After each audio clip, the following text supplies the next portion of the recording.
Hi, this is Darryl Webster answering another good question about Office 365 groups and the various different ways that we can work together. We now have a number of things on the scene, and I just want to try and iron out some confusion and try and show some of the differences between the experiences. So the clear ones that we see now, we have Outlook conversations, often called Office 365 groups because that's where groups started, and certainly a lot of the management has been to start with. That we can go into Outlook, we can go into Outlook Web Access and create a group, and we have our conversations experience in there.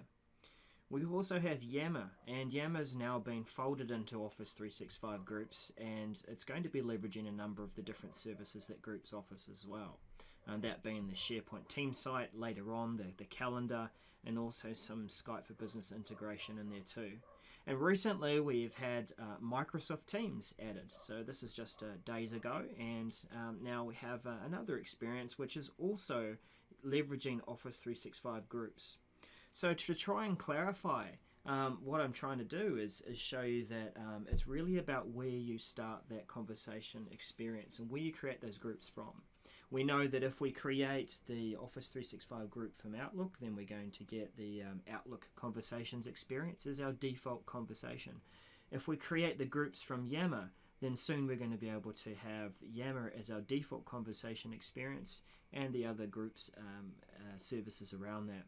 And clearly with our new one on the scene, Microsoft Teams, still in preview, so do keep that in mind as we look through these things, that the conversation experience, of course, is going to be held in Teams.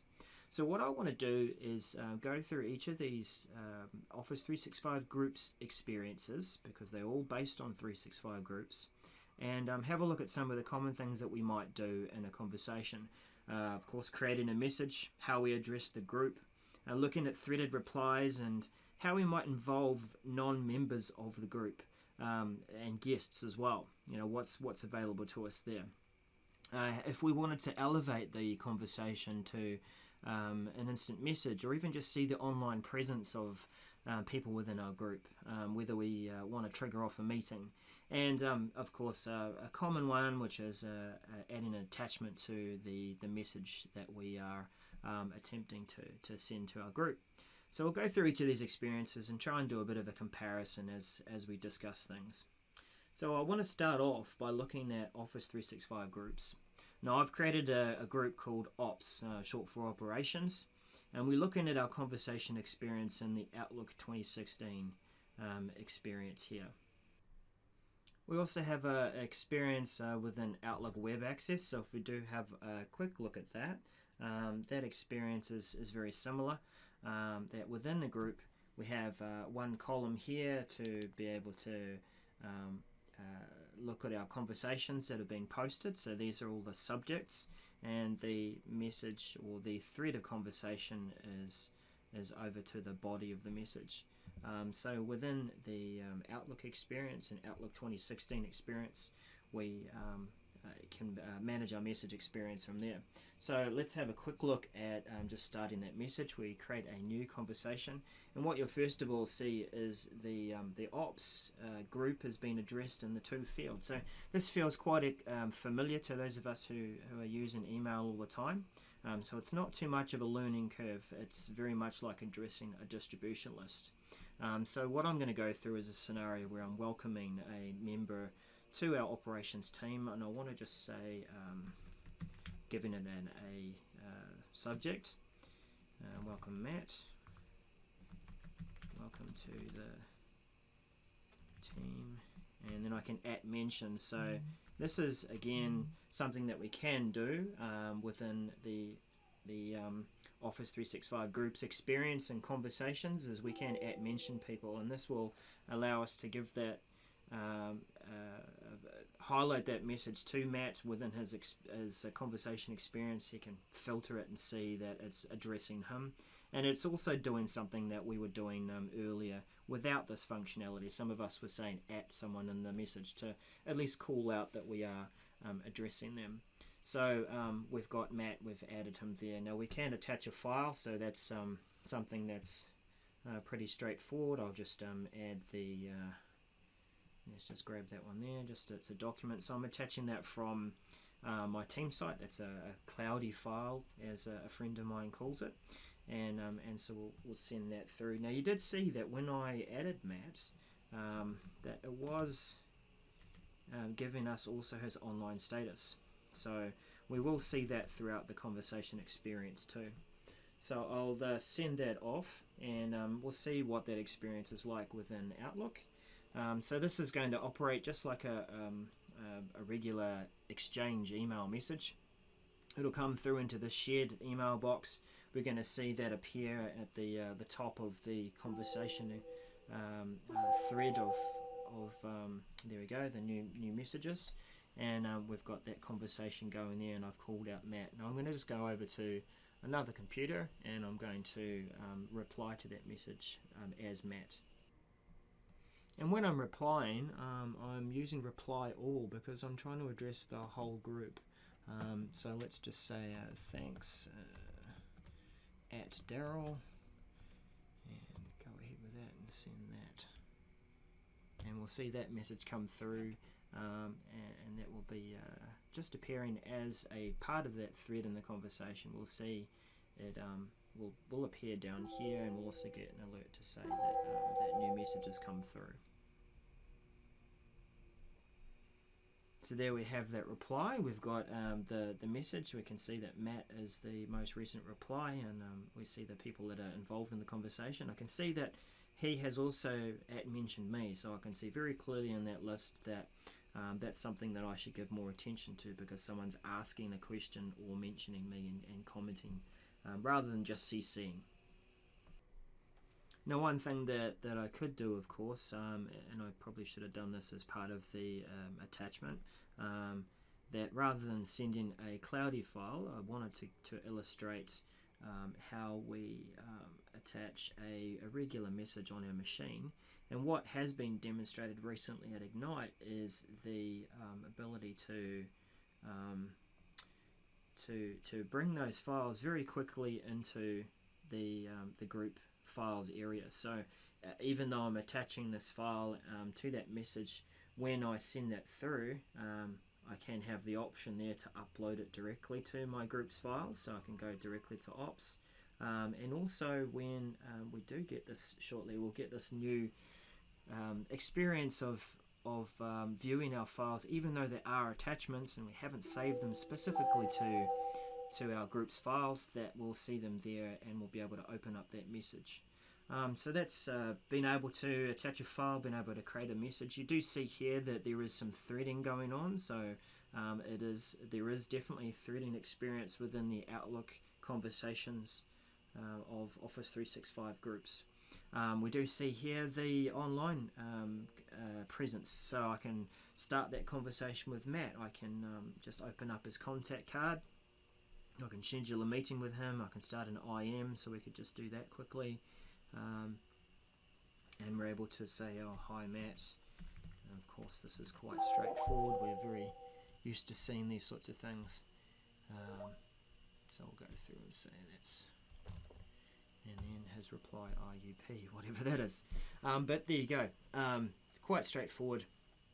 And it is while it is using separate products, so we are looking at Outlook or OWA, we're looking at Skype for Business, and if we wanted to go through and have a look at those files, and that would be in the SharePoint Teams site that goes with an Office 365 group, it is an integrated experience, even though it is across different products.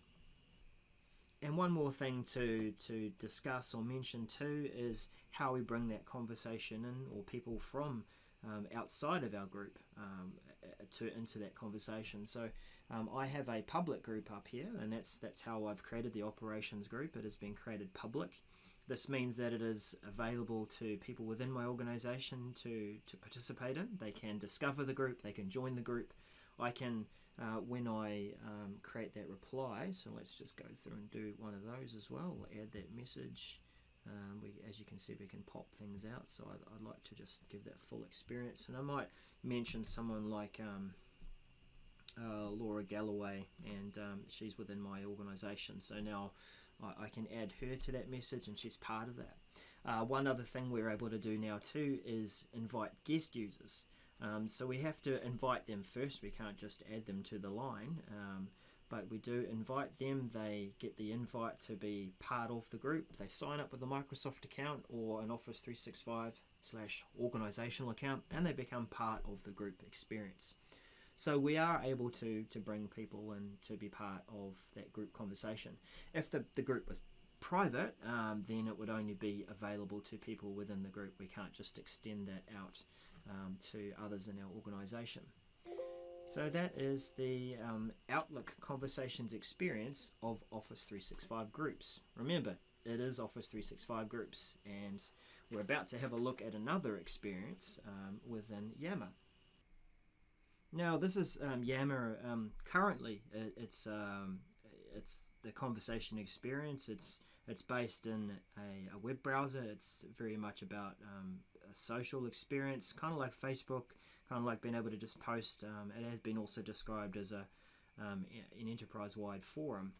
However, it is a lot more than that. So we'll have a look at how that operates, and I'll just call out some of the things that are coming to Yammer and the Office 365 groups experience as we go. So I've got a new message here, and I'm in my operations group. And this group, when we later create them from Yammer, they will also provision the other services for Office 365 groups, a SharePoint Teams site and a place for Planner and Power BI. There'll also be the shared calendar as part of that experience too, and being able to set up meetings. And I believe also being able to have that way of being able to launch a meeting too in Skype for Business. But for now, here's our meeting, and our message, and we're starting to begin that message. We go to the update area. You can see that it's addressing the operations group. We are in the group, so we are able to see that message.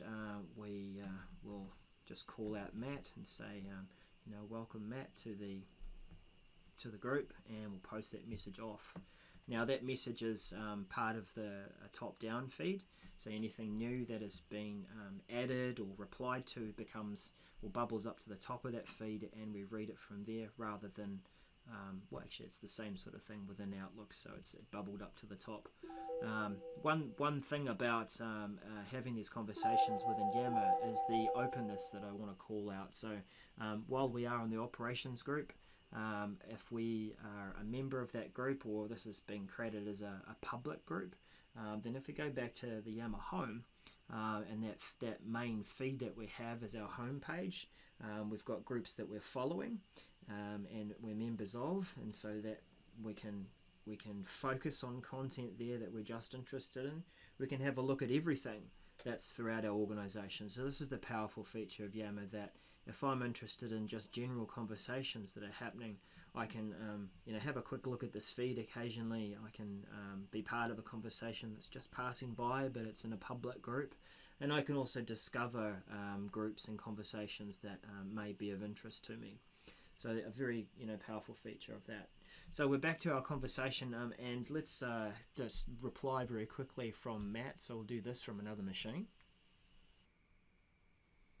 So Matt's replying there. We should see his reply. You can see that there's a little alert there beside the group saying there's a new message. It pops up to say you can refresh that, and we can see Matt's reply. Now one other thing that I'll do, of course, too, is we'll go in and add an attachment. Probably should have done that beforehand, but we'll upload a file. We could select a file that's already there, select one that's from OneDrive. So we do have some integration there with Office 365.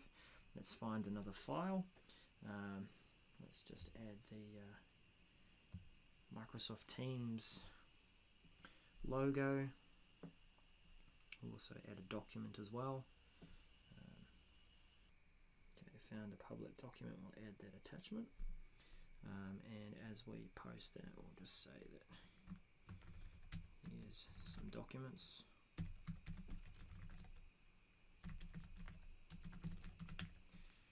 Okay. So as that PowerPoint is being uploaded to the message and getting ready to post, then what I'm able to do is, of course, post that message, and the attachment is going to be saved into the files area of operations. So we do have an area here for files. It's attached to the conversation, and I can go through and find all the files that have been added to conversations or uploaded. So currently, unlike with Office 365's Outlook conversations, those conversations, when you attach something, can be uploaded to the Office 365 group's files experience. Within Yammer, it's currently the Yammer files storage, and this is what's going to be coming later on, that Yammer's files storage is going to be shared with SharePoint. So everything's going to be unified off that SharePoint experience. Now, just like with Outlook, we talked about having public groups and private groups, and within the Yammer experience, we also have the same thing going. I've created this as a public group. If I'd created this as a private group, it would only be available to people who are members of this group. But one thing I can do, which is it's much like having a distribution list or the Outlook groups conversations, is that I can add external users. So I could drop in perhaps my just as an example, use my work address, and I can add that group member. So if I'm inviting that external group person from outside the group, they're going to get an invite to be part of the Yammer group and come in and be part of that, if my administrator has turned that capability on. So he'll become part of the conversation and also have access to the different group resources and files that are within the Yammer group. Now, what about online presence? So at the moment with Yammer, this does feel a little separate and not as integrated with the rest of Office 365. It is still using the online experience here for Yammer. So we do see a number of the different people that are part of groups that are within my network, and I do have some external users here that are part of another group and another network. But I can go in and see Matt's online status. I can see that he is online, so that is true. And as I hover over, I can see his contact card. I can send a private message. So if I start that off, I'll go, "Hi Matt," and of course Matt will be able to respond to that from here. Now that is just IM, and it actually ends up being an experience you can manage out of the Yammer inbox. So it is if you want to manage that experience all in one place rather than depending on multiple IM windows all over the place, then you can do that all from the Yammer inbox as well. But we're unable to elevate this to a voice call, a video call, and a meeting at this stage. And this is where Skype for Business will be later on integrated with Yammer as part of its becoming more integrated with the Office 365 groups experience. Now, what about being able to add content to from outside, such as links to content? Now, this is one of the strengths too of Yammer, is that I can reference conversations using URLs. So if I wanted to share this conversation, I could go and view conversation and grab that URL to that conversation, and then easily go back to the operations group, and if this was happening somewhere else in my organization, I could say, "Hey, read and involve yourself in this conversation." And so as I paste it in, then it's going to have a link directly through that conversation. But what about being able to bring in other content as well? And from outside, so that might be a YouTube video. So as an example, let's have a look at one from my channel, because I know it's relevant and safe. We've got a video that I recorded to help explain another feature of Microsoft Teams. So if we come back to our Yammer conversation, forget the context of that, let's just paste that link in there. That as we post that in there, it's going to be playable from within that message.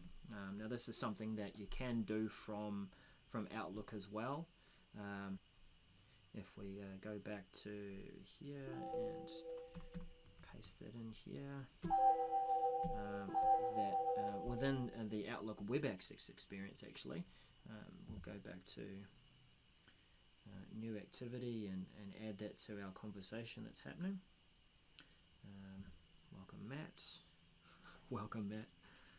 Totally unrelated. Paste it in there. We've got a link through to the YouTube video, and then if we go back into our Outlook experience, we'll also have that as well. Apologies for all the bells and whistles. There we go. That's our conversation that's come through. If we have a look down here, then we can see the link to the YouTube video and a thumbnail too that will be able to show us a preview of what's there. So you can get both of those experiences within Outlook and also within Yammer. However, like I guess the difference with Yammer is that I can play that conversation from within the web browser as well, and see that.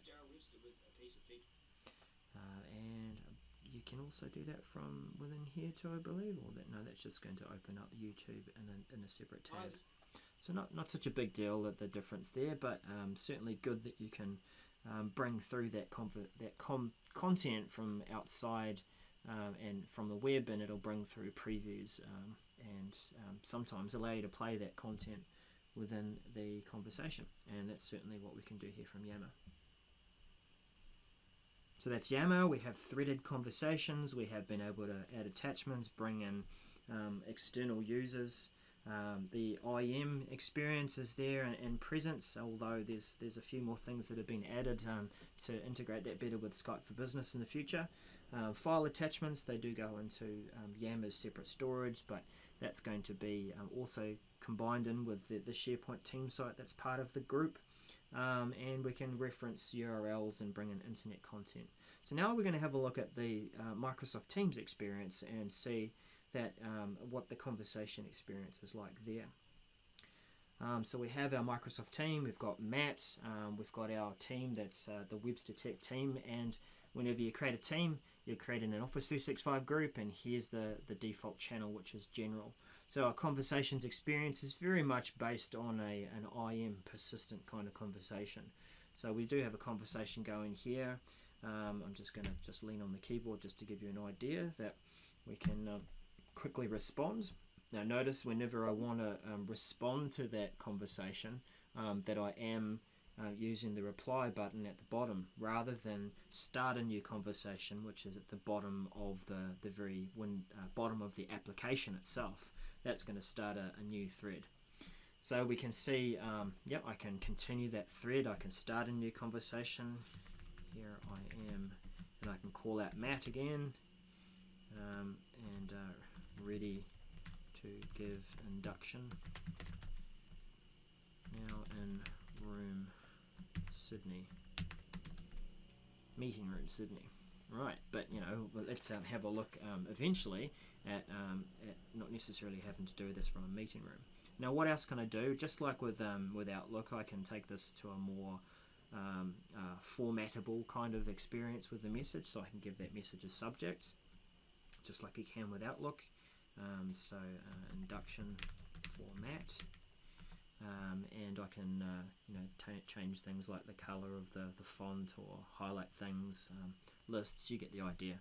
And I can add fun things like GIFs and various memes and things like that. So that's a nice touch.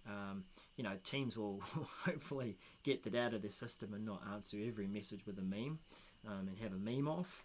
But you get the idea that there's lots of capabilities for being able to make this message a fuller experience. So we'll just reply that to Matt. We'll say we're ready to have Matt as part of the induction, and I'm going to go over to our other computer as Matt and respond to that message. So Matt will respond, and he can respond with a quick and you can see that it's called out there that I've got the at mention, and that's mentioning me. I can also go in here, and we'll just use this to illustrate that I can call out the whole team. Not PTS, call a Webster Tech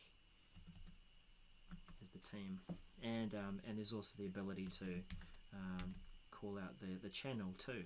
So not just the team, but I can just address the channel. So yep, we've got that. Now we can also see the let's add an attachment. So we'll go through and we can add something that's already from Microsoft Teams. I can add something from my OneDrive, and I can also add something from my documents. So we'll add that other presentation that we did earlier. Now, as we're uploading this attachment to the conversation, it's going to be there as part of the conversation, alerting anyone who's in the thread.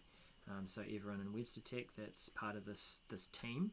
But it's also uploading that file to the files area. So there's not the need to think, where do I need to file this and where am I going to find it later on? I can always find it in the files area. So as we post that off, we'll just that. And so you see now that this is a slightly different conversation, that it's calling out the whole team, and so everyone in the team is going to get some activity up in the top left hand corner there to say that there's a team message there for us to give attention to. So another thing that we're just comparing to, we'll notice the online status. So I can see the online status of Matt, and if there's some other details that we've added, like his phone number and various things from Active Directory, then they're going to appear on this contact card as well.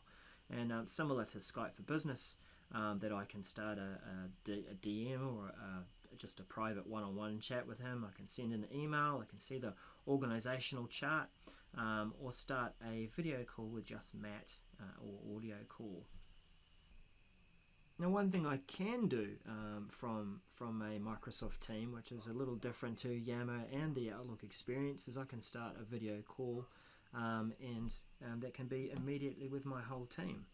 So I'll just say, hi team, welcoming Matt.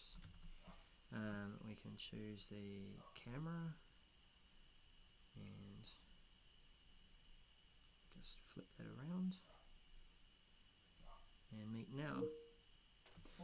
Now the way that meeting is going to appear within Matt's experience is there is a within the conversation is a, let's go back over here, go back to Teams,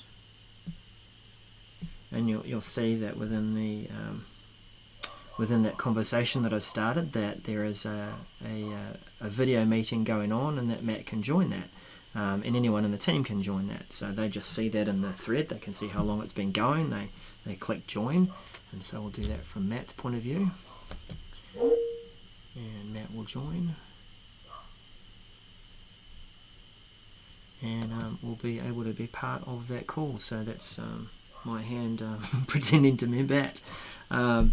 So we're able to very quickly start that call and join, and you see that I'm actually still in the call from my experience, but I'm able to multitask and come out and be part of that. So if I go back to here, you'll start to see my preview, and I can see Matt and get that full video call experience. So if there are multiple people in the call, then I can experience that too. So aside from that, we can just quickly share my desktop as well. So that is something that I'm able to do from the drop of a hat, and I'll just demonstrate that also from Matt's point of view. So we've stopped sharing that. Now I'll just show sharing Matt's screen, and there we go. So that's Matt's screen's about to be shared within the meeting as well. So it's very quickly able to start an IM, a meeting, a conversation, and be able to elevate that very quickly. But one thing I really want to say about the difference between the Outlook conversations for Office 365 groups, the Yammer conversations for Office 365 groups, and the new Microsoft Teams, is that Teams brings it into a more concentrated experience. So rather than me having to change the context of where I am and which application and try to find where those files are, it's all within this experience here, within that application. So at the moment, the video calls are only capable from the desktop application, not from the web browser or the mobile app. But you can see that we're able to do quite a lot and do this without having that sort of interruption of changing the context all the time. And so within that video call that we've stopped, if I had uploaded anything, if I had had any chat within there, then I'm going to see that all as part of the thread, and the video call and the meeting is just part of the thread, continuing from our conversation. So really, just to sum it up, my first and main point is that Office 365 groups is underpinning all of these three ways of being able to collaborate. And so you can have a conversation based in email for Outlook conversations. You can start your conversations in Yammer, or you can use the Microsoft Teams experience. And so when things come out of preview and when Yammer's going to be integrated with Office 365 groups shortly, it's all about where you create your group from. That will be your primary mode of conversation. What you will find is that underpinning it, that there will always still be an Outlook email address for the group, and it's going to be leveraged for various things as part of the Yammer or Microsoft Teams conversation, such as when I'm in Microsoft Teams, if I schedule a meeting, then that meeting is going to be sent from the Outlook address for the Office 365 group, and similarly with Yammer. So that's really a quick comparison of the three conversations experiences. It is really over to you as a team to work out what you're going to find useful. You do see that the email aspect of it, what I've found, certainly in preview, is that you can have both experiences. Of course, your primary experience for Microsoft Teams is the IM/chat way of talking, but you do have the capability to leverage the Outlook mailbox as well. Yammer, we're still yet to see how that will cooperate and work together when they come together, but we know that Yammer will be the primary conversation experience, and whether or not you can leverage Outlook in the background will be another question to find out. So thanks for sticking with me for half an hour as we look through those things, and I welcome your feedback as we all discover more about how Office 365 groups is giving us these different collaborative experiences.